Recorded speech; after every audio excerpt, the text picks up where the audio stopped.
오늘은 시편 130편과 131편을 통해서 함께 은혜를 나누기를 원하는데요. 먼저 130편은 시편 기자가 이스라엘의 죄악을 지켜보시는 하나님께 부르짖으며 죄 용서를 구하고 주님의 말씀을 기다린다라고 이렇게 표현하고 있습니다. 또한 하나님께 간절히 사죄를 구하는 것처럼 지금 이스라엘 공동체를 향해서도 하나님을 바라기를 열렬히 호소하고 있는 것이죠. 그러니까 시편 130편은 죄를 고백하고 탄식하면서 하나님의 용서를 확신하고 하나님을 뵙기 위해 성전을 향하는 이 순례의 여정에서 드리는 기도입니다. 131편은 또한 교만과 거짓 평안을 멀리하고 하나님이 주시는 평안을 추구하며 겸손히 살면서 하나님 바라기를 권면하고 있습니다. 그러니까 시편 130편과 131편은 동일하게 지금 하나님을 구하고 바라기를 간절히 호소하며 권면하고 있다는 것이죠. 우리가 하나님을 믿는다고 할 때요, 하나님에 대해서 바르게 이해하고 바르게 알고 하나님을 믿는 것이 정말 중요합니다. 여러분, 우리가 세상 사람들, 특별히 우상을 숭배하는 사람들처럼 하나님에 대한 바른 이해함도 없이 하나님을 믿어서는 안 된다는 것이죠. 호세아 6장 3절에 그러므로 우리가 여호와를 알자, 힘써 여호와를 알자라고 간절히 이스라엘 백성들에게 호소하고 있다는 것입니다.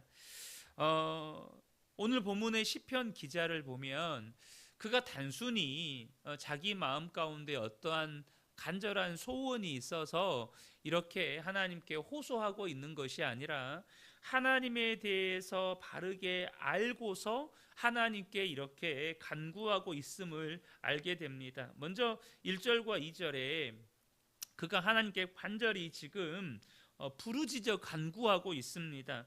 여호와여, 내가 깊은 곳에서 주께 부르짖었나이다. 주여, 내 소리를 들으시며 나의 부르짖는 소리에 귀를 기울이소서. 물론 하나님에 대한 이해함 없이 지금 내 삶에 위기가 닥쳤고 내 삶 가운데 어려움이 닥쳤기 때문에 소위 어떤 세상 사람이 하나님, 부처님, 알라한테 빈다, 누구라도 들어주라, 이런 식으로 내가 지금 내 발등에 불이 떨어져서 하나님께 그렇게 찾을 수 있겠죠. 그런데 지금 우리가 시편 130편을 보면 시편 기자가 단순히 그가 위기와 어려움 가운데 처해 있기 때문에 급한 마음에 하나님께 간구하고 있는 것이 아님을 알 수 있습니다. 그는 어떤 하나님께 간구하고 있을까요? 3절을 보겠습니다. 여호와여, 주께서 죄악을 지켜보실진데 주여 누가 서리이까? 이렇게 기도하고 있죠. 그는 하나님에 관해서 분명하게 알고 있었는데요. 첫 번째는 뭐냐 하면 방금 3절에 주님은 우리의 모든 죄악을 지켜보시는 분이시라는 것. 그러니까 주님이 우리의 죄악에 대해서 분명하게 지켜보시고 알고 계시는 분이시라는 것을 이 시편 기자가 알았다는 거예요.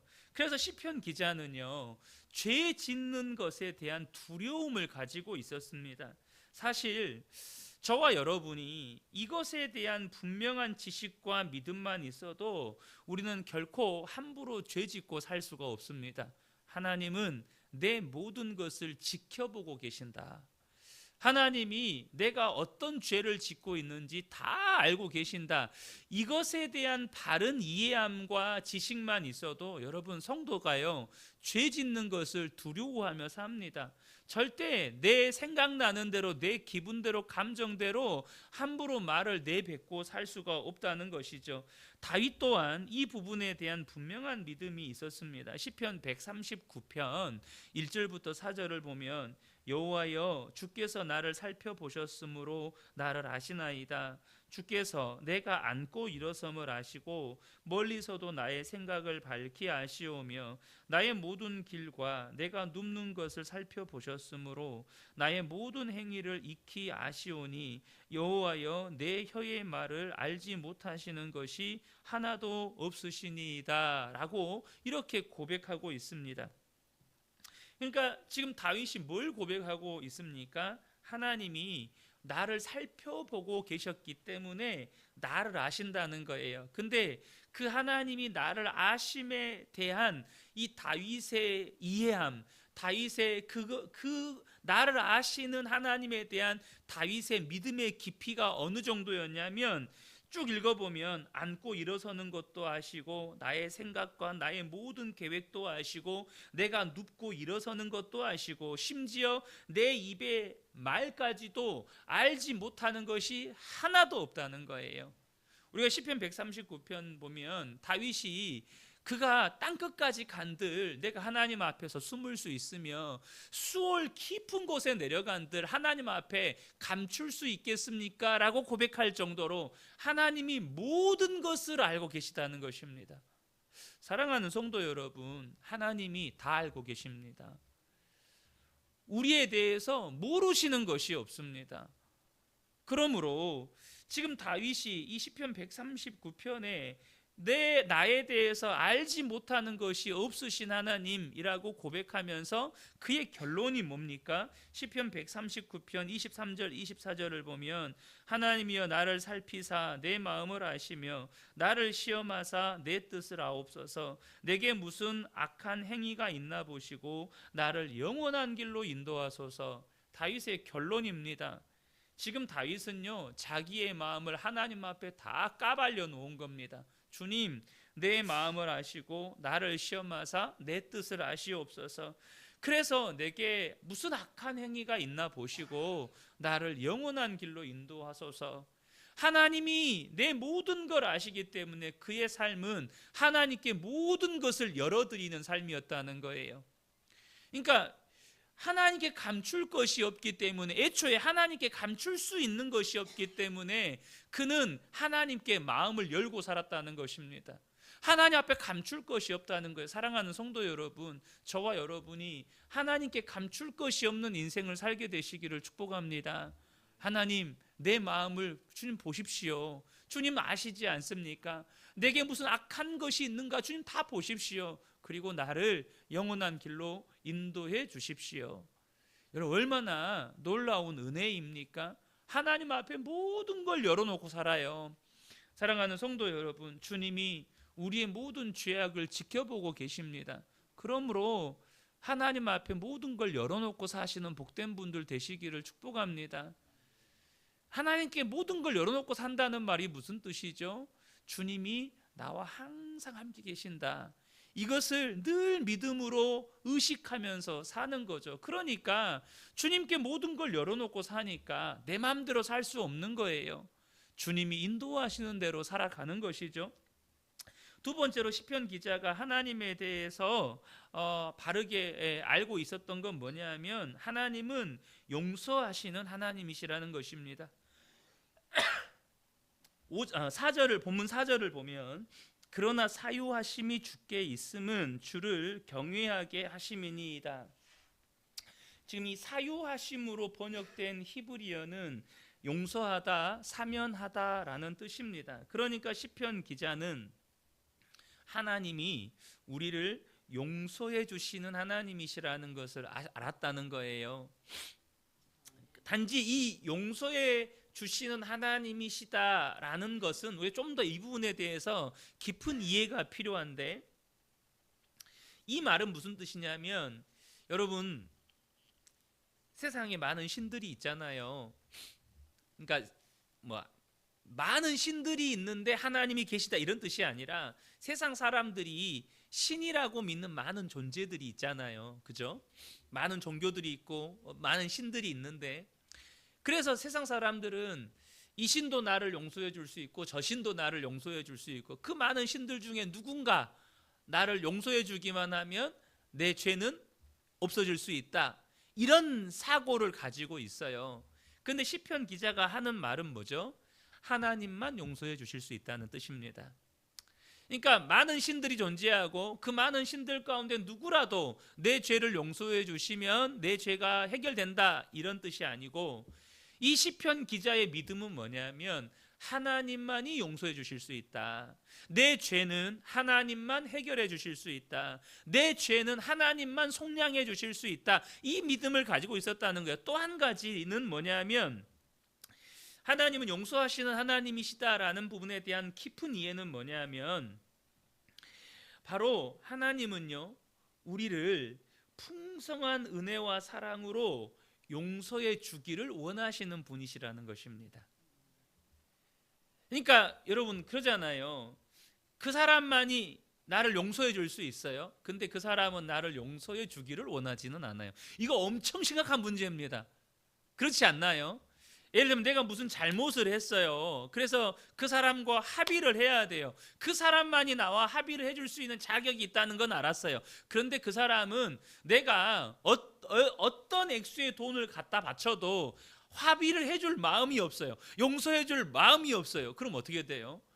이게 해결이 안 되는 거죠. 마찬가지로 하나님만이 용서해 주실 수 있어요. 이걸 알았어요. 근데 문제가 뭐죠? 하나님은 우리 애를 용서해 주실 마음이 없으신 분이시다, 이렇게 알고 있다면 그게 무슨 소망이 됩니까? 그런데 이 시편 기자가 하나님에 대한, 하나님은 용서하시는 하나님이시다라는 것에 대한 깊은 이해는 뭐였냐? 하나님만이 용서하실 수 있는데 그분은 정말로 은혜와 사랑이 풍성하셔서 우리를 용서해 주시기를 원하시는 하나님이시라는 거예요.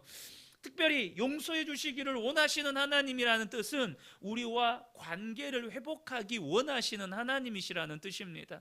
우리와 어찌하든지 다시금 그 친밀한 사랑의 관계를 회복하기 원하시는 하나님이시라는 거예요. 사랑하는 성도 여러분, 하나님이 어떤 하나님이십니까? 우리의 모든 죄를 속속들이 다 알고 계세요. 그런데 용서하시는 하나님이시라는 것입니다. 정말로 은혜와 사랑이 풍성하셔서 우리를 용서해 주시기를 원하시는 하나님이시라는 거예요. 얼마나 좋으신 하나님이십니까? 그러니까 여러분, 이게 뭘 의미하는 거죠? 우리가 어떤 죄를 지었든지 하나님께는 해결 방법이 있다는 것입니다. 어떤 죄도 하나님은 다 속량하실 수 있다는 거예요. 깨끗게 하실 수 있다는 거예요. 세상 사람들은 죄를 등급으로 나눠요. 사형 받을 죄가 있고, 무기징역 받을 죄가 있고, 30년형을 받을 죄가 있고, 벌금으로 처리할 죄가 있고, 그잖아요. 근데 여러분, 그래서 어떤 죄는 해결이 되고 어떤 죄는 해결이 안 되죠. 어떤 죄는 용서가 되는데 어떤 죄는 용서가 안 돼요. 그 사람이 죽어야 되는 거예요. 그런데 우리 하나님은 모든 죄를 다 해결하신다는 것입니다. 이처럼 하나님에 대해서 바르게 알고 하나님을 바르게 이해하고 믿으면 반드시 나타나는 믿음의 태도가 있어요. 그 첫 번째는 뭐냐면 겸손하고 간절하게 하나님을 구하고 바라게 된다는 것입니다. 하나님을 구하고 바랄 수밖에 없다는 거예요. 5절과 6절을 보겠습니다. 나 곧 내 영혼은 여호와를 기다리며 나는 주의 말씀을 바라는도다. 파수꾼이 아침을 기다림보다 내 영혼이 주를 더 기다리나니 참으로 파수꾼이 아침을 기다림보다 더하도다. 지금 시편 기자가 뭐라고 고백합니까? 내 영혼이 여호와를 기다리고 바란다는 거예요. 주님의 말씀을 바란다는 거예요. 근데 그 간절함이 누구보다 더하다고요?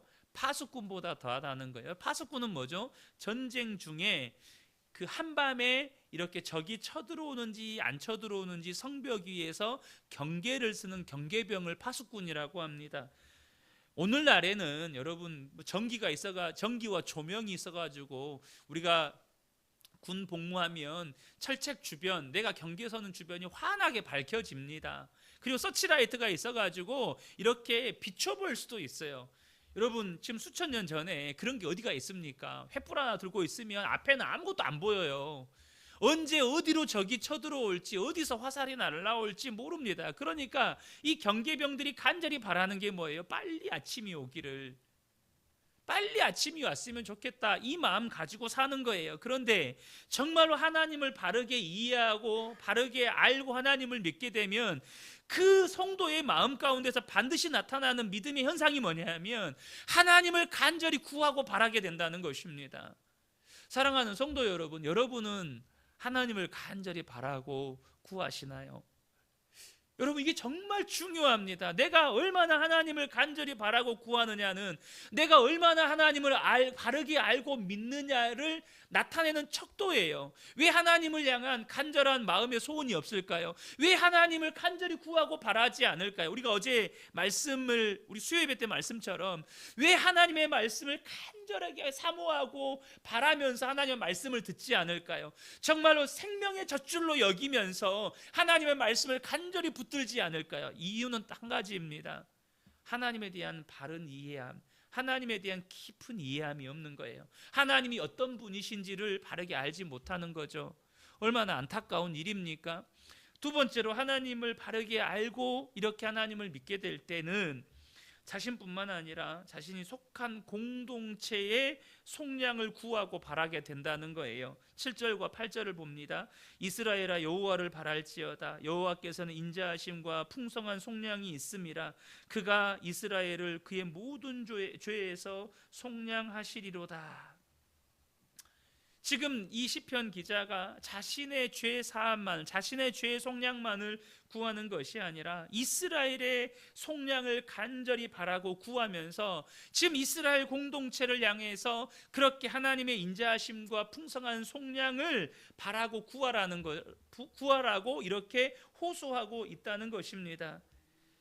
지금 시편 기자는 하나님의 이 사죄의 은총만이 자신뿐만 아니라 이스라엘 공동체의 진정한 소망인 것을 알았어요. 지금 이스라엘 공동체가 어떤 처지와 형편 가운데 있는지는 정확하게 알 수 없어요. 그러나 지금 그들이 뭐 전쟁 가운데 있는지 혹은 나라가 망해버린 상황 가운데 있는지 알 수 없지만 그들이 지금 처해 있는 어려움과 고난은 그들의 죄로 인한 것이고 그들의 회복은 오직 그들의 죄를 속량하시는 하나님의 은혜와 하나님의 그 자비하심 가운데 있다는 것을 이 시편 기자가 분명하게 알고 있었던 거예요. 사랑하는 성도 여러분, 저와 여러분이 분명하게 아셔야 합니다. 죄의 문제가 해결되면 모든 문제가 해결됩니다. 예수님이 십자가에서 죽으신 이유는 죄를 해결하기 위해서입니다. 여러분, 저와 여러분의 삶에 죄의 문제가 해결돼야 모든 고난의 문제, 모든 삶의 문제의 이 실타래가 해결이 풀려지기 시작해요. 그러므로 여러분 가정의 속량을 구하고 바라시기를 축복합니다. 여러분의 가문의 속량을 구하고 바라시기를 축복합니다.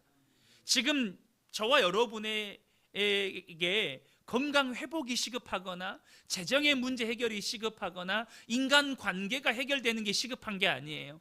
죄의 문제가 시급합니다. 죄의 문제가 해결되는 게 시급해요.